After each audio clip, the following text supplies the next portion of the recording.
Bonjour, bienvenue au 5e Café des DG. Tout d'abord, je voudrais commencer par vous présenter mes meilleurs vœux pour 2026. Alors, que peut-on souhaiter à un DG dans cette période électorale? Une année électorale, sans doute de la stabilité, mais aussi des bons fondamentaux côté famille, amis et santé, bien sûr, pour traverser la tempête 2026. Voilà.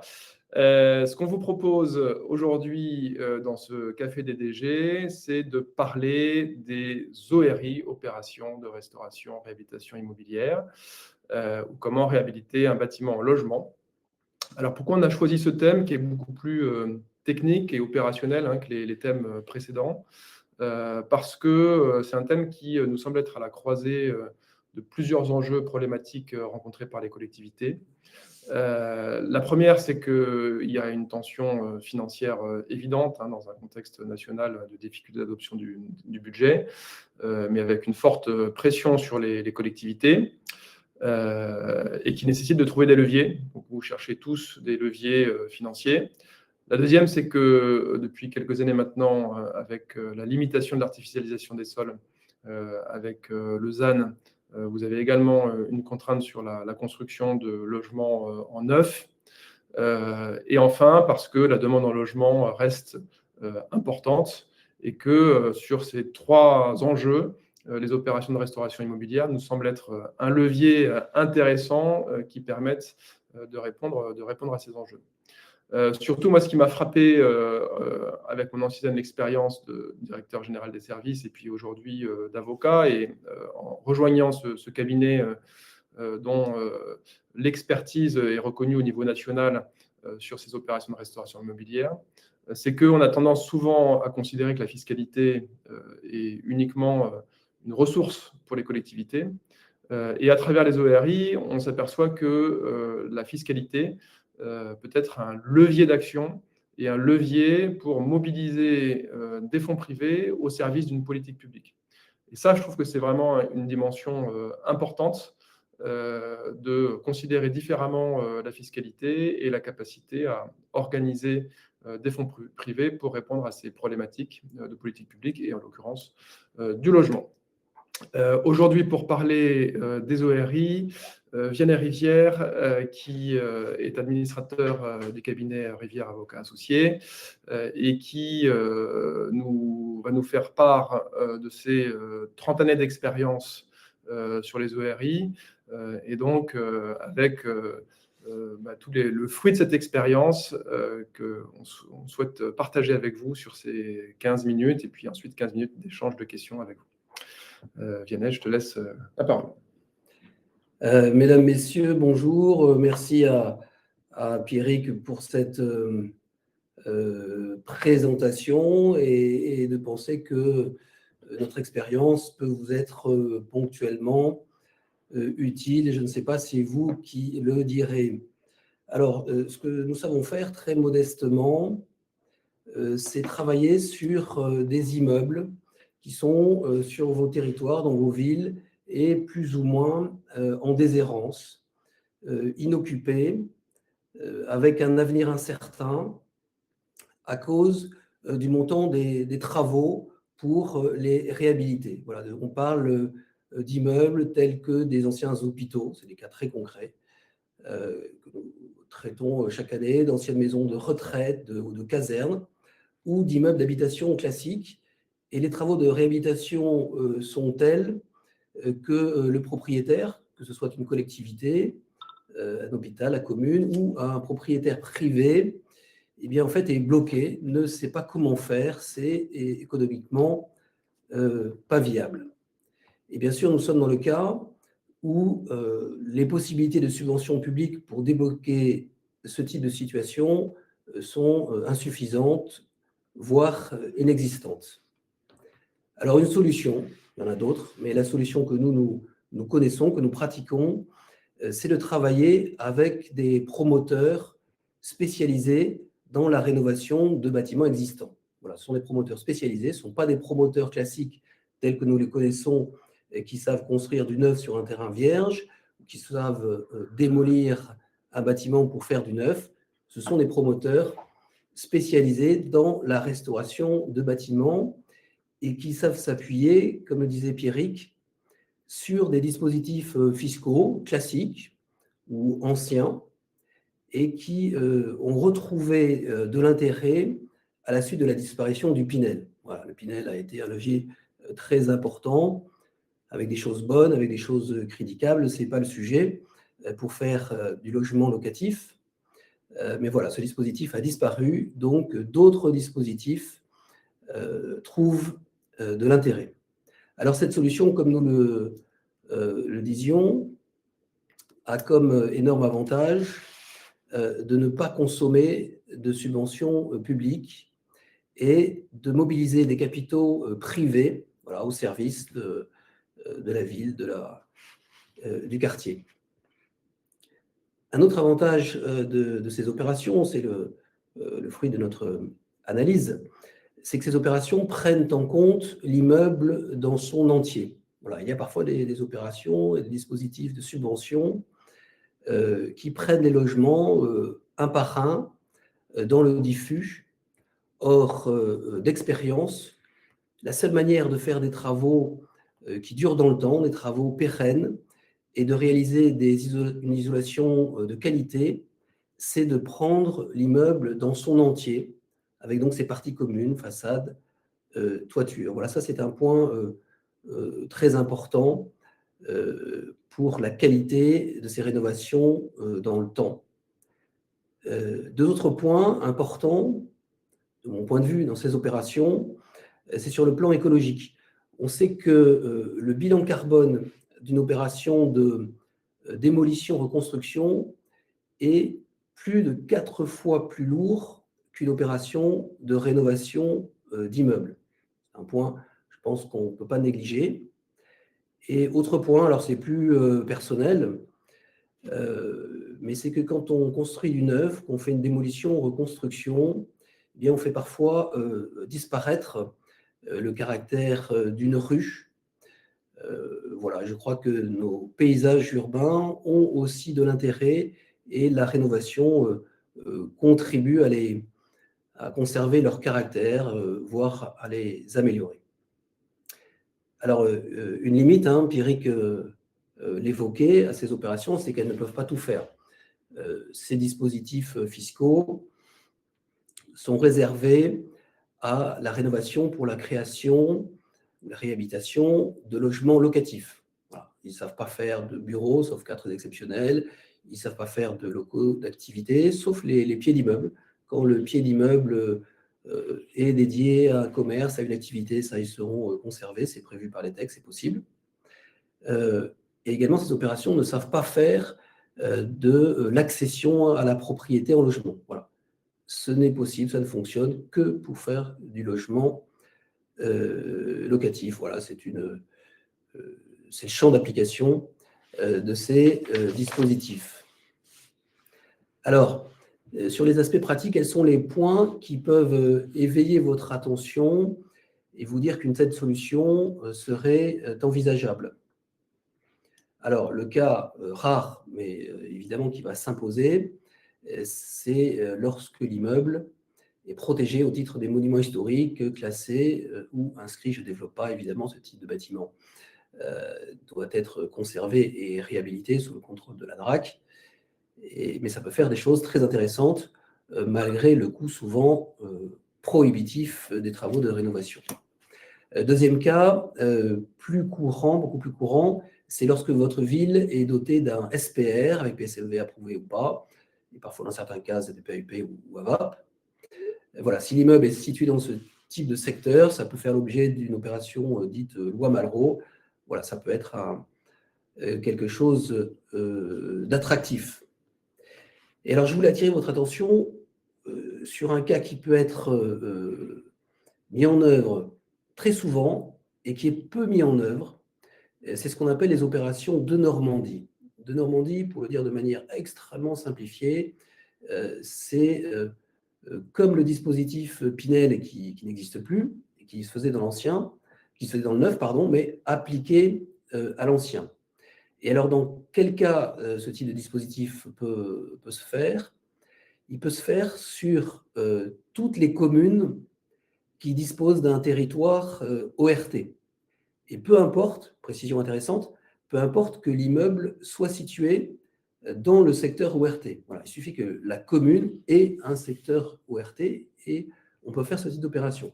Et ce type d'opération, elle est un peu plus large que les précédentes, à savoir qu'on peut réhabiliter un immeuble d'habitation en logement locatif, mais aussi on peut prendre un immeuble qui n'est pas d'habitation, un ancien immeuble de bureau, par exemple, ou un immeuble d'activité, et l'affecter en habitation, c'est également éligible à ce type de dispositif.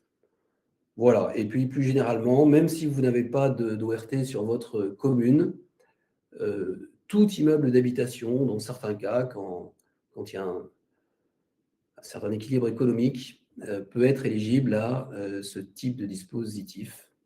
Évidemment, il faut l'étudier avec ses promoteurs spécialisés, ça ne marche pas toujours. Alors pour terminer, quelques conseils pratiques, des difficultés qu'on a pu rencontrer, qui peuvent vous concerner. Le premier cas, c'est quand l'immeuble appartient à la collectivité, à un hôpital, peu importe, personne publique. Si l'immeuble est du domaine privé, la cession peut se faire de gré à gré, vous le savez. Mais il y a une difficulté qu'il faut éviter. Si on se lance dans un appel à manifestation d'intérêt, si on fait une certaine forme de publicité, on peut se trouver, malgré soi, engagé dans les procédures, avec toute sa lourdeur et ses causes de nullité, dans les procédures de la commande publique, obligation de publicité, mise en concurrence, etc. Alors, je ne dis pas que c'est une mauvaise chose, mais c'est parfois long et source de contentieux. Voilà, donc ça, c'est un point de vigilance. C'est des cas très concrets où une certaine publicité avait été faite et des acquéreurs évincés, ou c'est des choses évidemment que vous connaissez bien, des opposants politiques vont attaquer l'opération et la bloquer de plus ou moins bonne foi pendant 1 an, 2 ans, en se servant de maladresse de communication dans la vente de cet immeuble qui appartenait pourtant au domaine privé de la commune. Évidemment, si le bien appartient au domaine public, s'il est affecté à une mission de service public ou équivalente, alors il faudra passer par un déclassement préalable, vous le savez. Mais vous savez aussi peut-être qu'il est possible de signer un compromis de vente sous condition de déclassement, donc avant même que le déclassement soit engagé, ce qui peut être pratique. Alors ça doit répondre à un certain formalisme sous peine de nullité. Mais c'est parfois très pratique pour ne pas se lancer dans une procédure de déclassement quand on ne sait pas où on va. Autre conseil pratique quand l'immeuble appartient à la collectivité, cas qu'on a fréquemment rencontré, où la collectivité va dire « moi je vais vous vendre cet immeuble, cet ensemble immobilier, mais je voudrais que en paiement, vous me fassiez une dation et vous me remettiez une partie de l'immeuble pour y créer une salle communale et me le livrer avec les travaux, voilà, en paiement partiel du prix. » C'est quelque chose de tout à fait possible, mais vous le savez, cela doit rester un objectif secondaire, car si l'objectif devenait principal, évidemment les critères sont plus complexes que cela, alors on sortirait de la vente de gré à gré et on basculerait dans la procédure de commande publique. Voilà, lorsque l'immeuble est un immeuble qui appartient à la collectivité, et évidemment on a aussi les cas des immeubles plus ou moins en déshérence et qui appartiennent à des propriétaires privés pour une raison ou une autre. Cet immeuble ne bouge pas depuis des années, se dégrade et ce n'est pas une bonne chose pour la rue, pour le quartier. Voilà. Donc, l'un des outils à votre disposition, quand le PLU le permet, c'est la DUP, travaux sous peine d'expropriation. Alors, dans la pratique, on ne va jamais, en tout cas rarement, jusqu'à l'expropriation.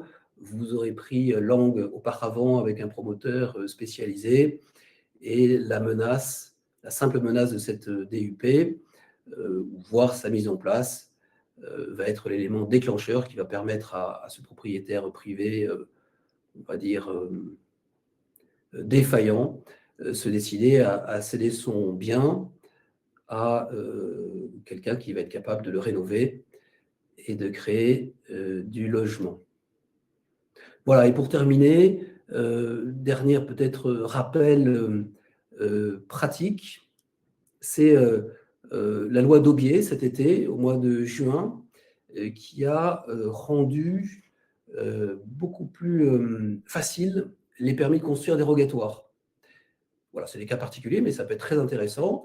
On a eu un cas qui est absolument récent. C'était une ancienne usine construite en 1930, donc un bâtiment qui avait une vraie qualité de construction, mais qui donc n'était pas de l'habitation, qui était dans une zone industrielle, en bordure d'une zone d'habitation, et donc a priori impossible d'affecter ça à l'habitation, mais grâce au PC dérogatoire et à la réforme de la loi d'Aubier, il a été possible de le faire. Alors voilà, qu'est-ce qu'a apporté la loi d'Aubier? La loi d'Aubier a inversé la logique du PC dérogatoire, c'est-à-dire que le PC dérogatoire ne peut être refusé que dans des cas limitatifs, c'est-à-dire lorsque l'accueil des équipements scolaires, je cite de mémoire, je ne suis plus trop sûr, mais lorsque l'accueil des équipements scolaires est insuffisant, lorsque les dessertes sont insuffisantes, lorsque la zone est dangereuse pour l'habitation, évidemment, et quatrième refus possible, limitatif, et là qui m'échappe. Voilà, mesdames et messieurs, en quelques minutes, forcément rapide, ces quelques idées, si cela a pu vous aider. Alors, on a quelques questions qui fusent sur le chat questions. La première, qui est une question assez large, à laquelle on ne pourra pas forcément répondre de manière précise, puisqu'on nous demande des exemples de promoteurs spécialisés dans la restauration et réhabilitation immobilière. Il y en a beaucoup, sans doute qu'on ne va pas en ligne privilégier tel opérateur plutôt que tel opérateur. Si vous avez des besoins, des questions, en plus, ils sont spécialisés aussi en fonction du type d'opération. Je vais vous répondre simplement, vous l'avez compris. Notre cabinet travaille à peu près avec tous les promoteurs spécialisés, tous les opérateurs spécialisés dans ce domaine. Ça doit représenter 80. Il y en a des nationaux qui sont très connus, il y en a des petits, il y en a des locaux. Ça ne se fait pas, je pense, là, de vous donner des noms maintenant, et ça dépend tellement de la qualité du projet. Certains sont spécialisés dans les monuments historiques, certains sont spécialisés dans la reconversion de bâtiments, de bureaux, de grands bâtiments. D'autres vont être beaucoup plus efficaces dans des immeubles d'habitation plus classiques. Donc, je pense que si vous avez un cas particulier, vous pouvez passer par Pierrick Rod. Et en fonction du cas particulier, on pourra vous proposer 3-4 promoteurs. Et ensuite, vous irez les rencontrer, ou plutôt ils viendront vous voir et vous ferez votre choix en fonction de ce qu'ils vous diront. Alors, des questions un peu plus techniques sur à quel moment utiliser la DUP et de savoir si le PC dérogatoire est applicable en ORT. Alors, le PC dérogatoire est parfaitement applicable en ORT. Ce sont des choses différentes, mais qui ne s'excluent pas. Voilà, quant à la DUP, concrètement, je vous le disais, ça se fait de deux manières. Ou bien vous allez voir le propriétaire privé en disant, écoutez, messieurs, il faut sortir de cet immeuble, et si vous n'êtes pas capable de le rénover, vendez-le à quelqu'un d'autre. Et si vous ne le faites pas, eh bien, nous allons prendre une DUP, vous serez contraint de réaliser les travaux dans un délai déterminé, sous peine d'expropriation. C'est lourd, et souvent, ça décide le propriétaire à agir, mais pas toujours. Voilà, je veux dire, à peine la moitié des cas, c'est déjà pas mal. Et dans la deuxième moitié, concrètement, là, le conseil qu'on vous donne, c'est d'abord de prendre langue avec des promoteurs pour vérifier que ces promoteurs sont vraiment intéressés.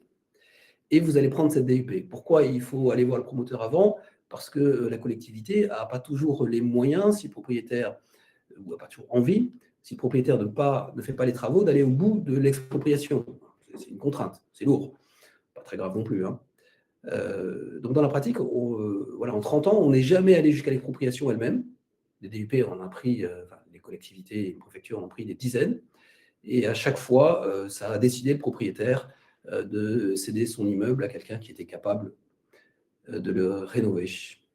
Alors, on a une question très précise opérationnelle. On ne va pas y répondre parce qu'on ne va pas faire des consultations en ligne, d'autant qu'on n'a pas tous les éléments pour répondre précisément à chacun des projets. Il faudrait s'y pencher de manière un peu plus approfondie sur la question, par exemple, des maisons des instituteurs.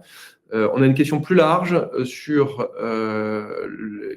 c'est complexe d'y répondre parce que chaque projet a son modèle économique différent. Ça dépend aussi des territoires et d'un certain nombre de conditions. Pouvez-vous, en quelques mots, définir le modèle économique d'un tel montage, l'intérêt financier pour la collectivité et l'intérêt financier pour le promoteur? Alors, peut-être quelques éléments pour la collectivité. Au-delà de l'intérêt financier de la vente ou de la cession du bien, il y a un intérêt certain. Moi, je l'ai vu en tant que DGS, avec des biens dont on ne sait pas quoi faire pendant des années, qui sont parfois des verrues dans la ville, et l'opportunité à travers ce projet-là, renouveler la dynamique et l'esthétique de l'ensemble d'un cœur de ville. Donc, il y a une dynamique de politique publique, d'aménagement des cœurs de ville qui est déterminante. Et puis la question de la vente, effectivement, de la propriété ou du foncier, qui est une opportunité financière. Néanmoins, elle va rencontrer à ce moment-là un point d'équilibre qu'il faudra bien identifier avec la capacité à sortir le projet et qui là va renvoyer à l'équilibre économique effectivement du promoteur.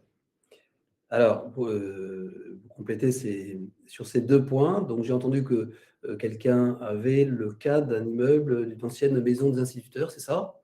Alors, je suppose que c'est très proche de ce qu'on appelle les anciennes écoles normales. Et ben, je peux vous confirmer que concrètement, on a dû accompagner la rénovation et la transformation en logement d'une dizaine d'anciennes écoles normales. Voilà, je crois que c'est le bon terme. Donc, ce sont les écoles instituteurs, je crois que c'est à peu de choses près la même chose. Donc oui, c'est un bon exemple. Ensuite, sur l'intérêt pour la ville, bon, évidemment, comme l'a rappelé Pierrick, il y a déjà l'intérêt de sortir un immeuble qui sinon est en déshérence et se dégrade. Mais on a un cas très concret, voilà, qui est absolument récent, dans une ville moyenne que je ne vais pas citer, un bâtiment qui appartenait à la ville. Son ancien usage, je ne sais plus, puisque ça fait longtemps qu'il était vide, mais je crois que c'était des locaux administratifs de la collectivité ou quelque chose d'accessoire. Et en fait, il y a eu 2 propositions. Il y a eu une proposition d'un promoteur neuf classique et en fait, qui faisait une offre en disant « mais votre bâtiment, il va me coûter très cher, je ne sais pas faire, je vais devoir démolir l'essentiel et donc je peux vous l'acheter à ce prix-là ». Et ce prix était très modeste. Et ensuite, il a croisé la route d'un promoteur spécialisé et qui a dit eh bien, moi, je ne vais pas démolir, reconstruire, je sais le rénover, et grâce à ces dispositifs fiscaux, eh bien, je vais pouvoir vous offrir un prix meilleur. Voilà, je crois qu'on est passé, alors ce n'était pas des sommes énormes, hein, le bâtiment était pourtant important, mais grosso modo, ça c'est pas grave, je peux dire un prix, hein. Je crois qu'on est passé, le promoteur neuf proposait 500 000 euros et le promoteur spécialisé dans l'ancien a pu proposer 1 million d'euros. Voilà, ça a fait 500 000 euros de différence dans le budget de la commune. Et donc la dernière question, qui était le modèle économique. Qu'est-ce qui fait que des investisseurs privés, qui normalement ne sont pas intéressés, vont l'être? Eh bien, c'est tout simple. Ces dispositifs permettent, alors ce n'est pas le bon terme, mais c'est un terme commun, de défiscaliser en partie le coût des travaux. C'est-à-dire que plus l'immeuble est pas cher dans son foncier, mais est problématique dans le coût des travaux, et le coût des travaux avec l'inflation des normes est de plus en plus important, eh bien économiquement, normalement, ça ne tient pas, mais grâce à ces dispositifs, ça permet de dire, bien écoutez messieurs, vous faites un effort dans la rénovation de ce bâtiment, donc vous allez avoir un avantage fiscal qui va compenser très partiellement, hein, certes, ça ne fait pas de miracle, mais qui va quand même avoir un impact pour compenser le coût des travaux et donc retrouver un équilibre économique à l'opération. voilà l'idée générale de ce type d'opération. Peut-être pour illustrer, on a pris l'exemple des écoles normales. Est-ce qu'il y a un projet ou quelques projets emblématiques qui permettraient aux DG de se rendre compte du potentiel qu'ils peuvent avoir sur leur territoire? Alors, le cas des écoles normales, c'est évidemment intéressant. L'ancienne usine en déshérence depuis 40 ans, voilà, je trouve que c'est un cas intéressant. En plus, le bâtiment était objectivement beau, hein. On parle d'une usine des années 1930. Donc, je crois que ça ajoute quelque chose au paysage urbain de la ville. On a aussi eu des cas très, très importants, lourds, qui étaient des hôpitaux et qui existaient depuis des années dans des anciens bâtiments parfois classés ou des anciens couvents, évidemment plus du tout adaptés à l'activité moderne des hôpitaux. Et voilà, et le bâtiment est vendu, l'hôpital crée à côté un bâtiment neuf. Et voilà, ça, ce sont des cas difficiles à traiter. Et ce type d'opération a pu les traiter. On a eu aussi un autre cas, pareil, il y a un hôpital, où là, c'était un bâtiment, pareil, des années 30, dans un style extrêmement moderniste pour l'époque, mais beau. Et avec, c'était pas un hôpital d'ailleurs, c'était juste pour soigner les tuberculeux ou je sais plus quoi. C'était dans un endroit magnifique avec d'immenses terrasses. Mais très délicat, puisque le béton de l'époque n'avait pas la qualité du béton d'aujourd'hui, et donc il y avait un coût fantastique. Donc la question se posait de tout démolir avec un bilan carbone catastrophique, et de faire quelque chose de plus banal. Eh bien, ce dispositif, en l'espèce, ce bâtiment a été protégé au titre des monuments historiques, hein, a été protégé. On nous souffle un sanatorium. Merci. Exactement, ça s'appelle un sanatorium. Merci, monsieur, madame. Je ne sais pas parce que je n'arrive pas à voir l'écran. Voilà, mais on a chaque année aussi, ce sont des bâtiments d'habitation plus banals, souvent qui appartiennent à des propriétaires privés, ou des anciens immeubles d'habitation qui ont été affectés, qui ont été propriété de la commune, qui a mis des bureaux pendant quelques dizaines d'années, puis ça se trouve inadapté, on fait une cité administrative et on regroupe les bureaux, et donc on se trouve avec plusieurs immeubles d'habitation en déshérence. Voilà, ce sont des solutions concrètes. Alors, on va prendre les deux dernières questions, parce qu'on arrive très vite à la fin de ce Café des DG. Les ORI que vous accompagnez se pratiquent-elles en milieu rural, où Malraux plus de Normandie existe déjà et ne semble pas activer la réhabilitation? Pour l'interrogation. Alors, en milieu rural, alors ça dépend de ce qu'on appelle le milieu rural, mais il faut toujours un équilibre économique à ces opérations. C'est pour faire du logement locatif. Donc, s'il n'y a pas de marché locatif, il n'y a aucun équilibre économique, il ne se passera rien. Mais